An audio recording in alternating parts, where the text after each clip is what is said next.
So the 1.08 update is finally here, and man, oh man, here we are again. Tekken community still as divided as ever. Most people are pissed. We broke this down in our last video, but now that the update is here, people just seem to be even more pissed, and there are quite a couple of reasons as to why this is the case. So let's break that down, cover the 1.08 patch in general, and I'll give you guys my opinion on like where I stand on everything going on right now with Tekken 8. So let's start with the balance update, the patch notes. So Dragunov basically still lives. Most of the top tiers have not been hit that hard, and people are kind of upset, honestly, and to some extent I am too, because they've taken their time with the balance update. They've been blue bowing us for the longest time, and then they dropped the update and like they just barely touched Dragunov. Like Tiger Uppercut is literally 1 week away, a few days away over the weekend. That could have been a perfect time to just like drop one huge balance update, just a few months away from the TWT finals, but that is not the case. But they did mention that we would nerf Dragunov in the future update, but we don't know how far that is, and at this point I don't think it's anytime soon, but hopefully it is. Okay, so a quick summary of the balance update, starting with my mains, of course. Raven has been given a 15 frame launcher. Forward 4 is now 15 frames. It's still a high. It is -12 on block. However, if you space it correctly, it can actually be saved. So it's really good. Can kill off opponents now after rage arts, thank God, finally. And you can do some quirky stuff like down back 4 on counter hit into hit burst. You can now screw after this with forward 4, which is pretty good. Now I haven't tested that much stuff with Raven on the update. I would make a separate video on this, so Raven mains, look forward to this.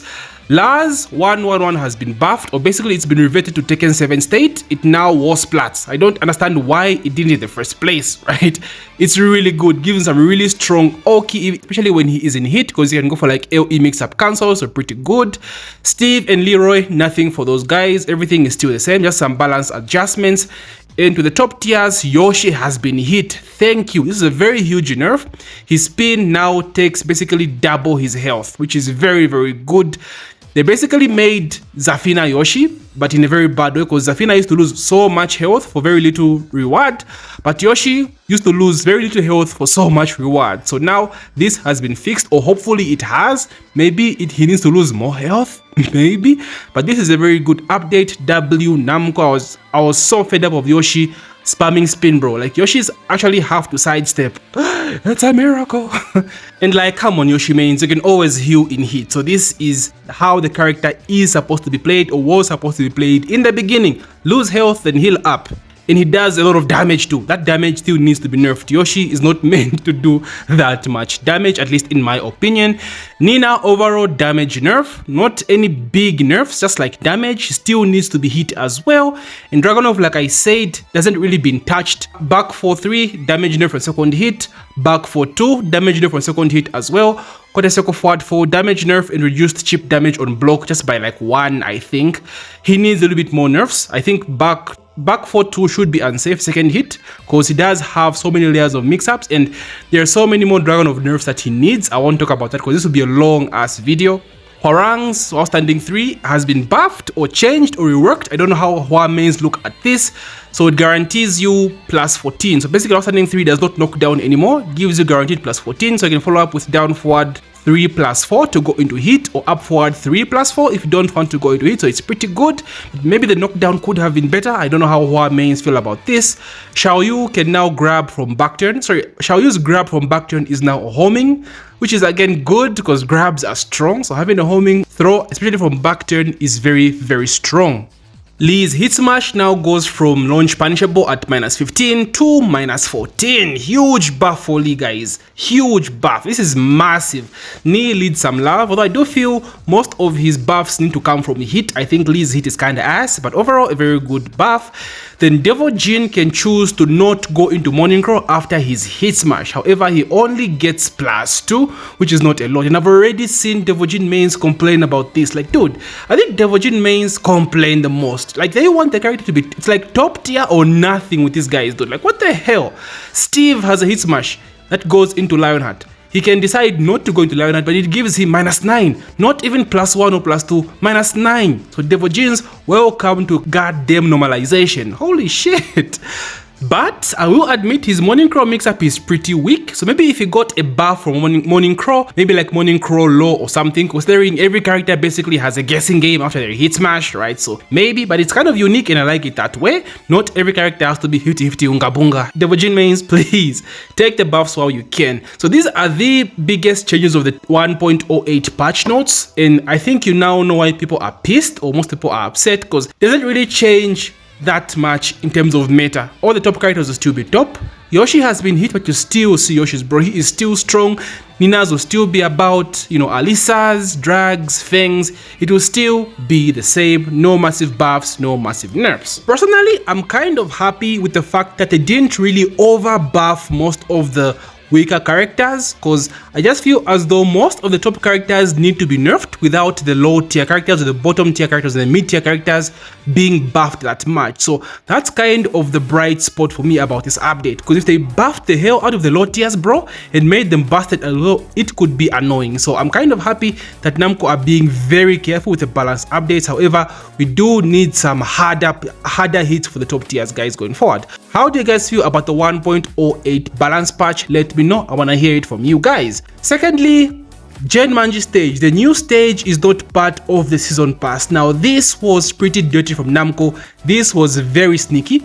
I don't remember Namco actually announcing that this stage would not be part of the season pass, guys.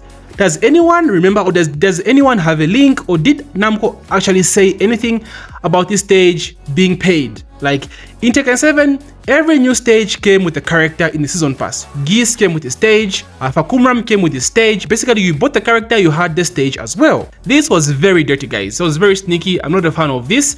It kind of reminds me of the same way they put off the monetization when the game came out with no season pass, no battle pass or anything like that, no Tekken shop. And then a few weeks after, Tekken gets some good reviews, get some positive vibes or positive reviews from most of the people, they snuck in the Tekken shop in monetization. That was pretty dirty and pretty sneaky, and it seems Namco are still doing this. So anything that concerns monetization, Namco is being dirty, bro. And it's sad to see. You're just getting another EA or getting another Ubisoft. It's sad to see. I don't like the direction where Namco is heading, and man, but I love this game. So it's a very difficult struggle, but I don't know. How do you feel about this, guys? Like it sucks. It sucks. I was so hyped for this stage, and having to buy it again after already buying the season pass, like why, Namco? Why? It's pretty dirty. So this is another reason why people are pissed, and it makes sense. They need to explain it more, and it just sucks. It just sucks. The free story mode was actually decent in my opinion. However, it was short. It was very, very short. Now, it is free content, I will give you that, but like I felt it was just too short, bro. I had my popcorn, I had my freaking Coca-Cola ready, and I was ready to just switch off my brain and enjoy some good story mode. But like I was shocked. It had like 7 chapters or anything. I don't want to spoil anything for you guys, so don't worry about spoilers. I won't spoil anything. But overall, it was very good. So last time I spoke about how is Namco going to cover all the plot holes remaining in the game. They had to talk about Reina, her story with Heihachi. They had to talk about June, what's been happening with June and Olga and all that jazz. What happened with June and Kazuya after the end of the Tekken 8 main storyline. So none of that has been discussed. This is solely about Heihachi. What happened to Heihachi after the fight with Kazuya, and how is he still alive? That's what these short episodes are all about, and it was fun, right? Playing the story mode, it was fun. Switching off your brain and having fun, man, it took me back to the Tekken 5 days, bro. Like just playing the Devil Within mode, I almost teared up, right? Because it just gave me memories and reminded me why I love this game so much. Like Tekken, guys, has been my childhood for the longest time. It's my childhood. I love this game, and I'll make a video about that later as well, proper introduction, so look forward to that. But just playing the story mode was pretty good. I will admit the characters were a bit random, because Eddie, Lydia, it's like they're basically advertising the DLC characters. We had to have Reina like go deeper in our lore, and they could have attached that with Heihachi, but for some reason they chose to focus on Eddie and Lydia as a way to advertise the DLC characters, which honestly is again very low, but overall it was good. People that have played the story mode, how do you feel about it? It was good seeing Heihachi back. I kind of liked the story with Heihachi. It was decent, although I just feel as though the introduction of the monks was kind of random. Of course, we've seen the monks in the trailers. No spoilers, guys, I got you.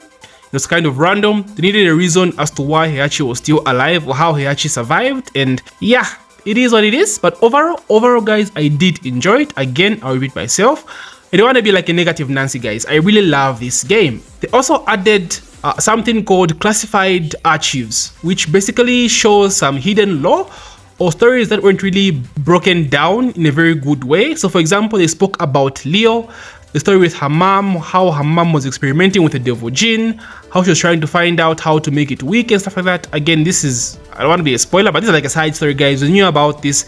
They just kind of expanded more upon Leo's mom and how Leo meets her dad or their dad, because they do show Leo's dad in the main storyline as well. So that was pretty good. I hope they do more of this going forward with many characters in this game, because many characters do still have a lot of plot holes that need to be covered, guys. So if they do this every single time or every single season, it would be so dope, right? Considering that MK usually gets extended story modes, DLCs and stuff like that, if Namco chooses to follow the same route, honestly, I will be happy even if the stories are very short, right?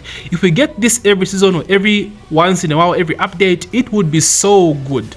Expand the lore of the side characters as well. Like Leo got special treatment. Maybe I'm thinking they were testing it out to see how it would be received. It was really good, guys. I really loved it. They also showed June, a bit of June, how she woke up from Yakushima, you know, how she helped out Jin in the main storyline.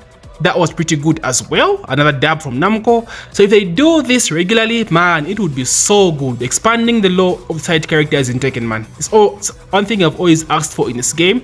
They focus too much on the main storyline and just leave the side characters with like shitty character endings or very fun character endings. But they can do what they did with the classified archives and show us some hidden lore as well. So that's basically it, guys. A rundown summary of the 1.08 update. There's not much else other than monetization stuff, new outfits, a new battle pass, few free items, the freaking Doflamingo glasses and all that stuff. But other than that, there's not much else, honestly. And I think the next update needs to address the ranked issues, guys. The pluggers, that needs to end. It's too much. Dude, like, I played a few games the other day.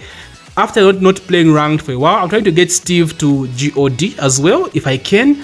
The first 4 games I had were all pluggers, dude. The first 4 games, like, oh, it is so annoying. So I just hope the next update will be huge. Fix the pluggers, then a huge balance update as well. Then for future updates, we need some more content, some more game modes, team battle maybe, online. You know, a Tekken Force mod would be dope, with co-op would be dope, would be amazing. You know, Tekken Ball, maybe add online, maybe add ranked, just something else, something more to play other than ranked, something else to grind other than ranked is what I would love. So how do you guys feel about the overall 1.08 update? Are you happy?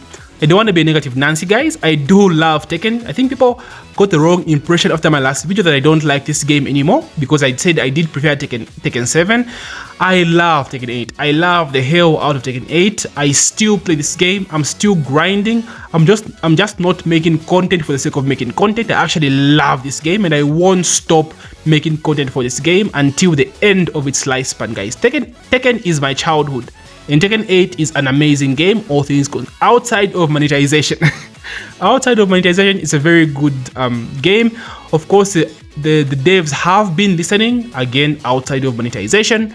We have to be patient with them. It's been a year. I think games like MK1 are in a worse situation, so we should be grateful, all things considered, right?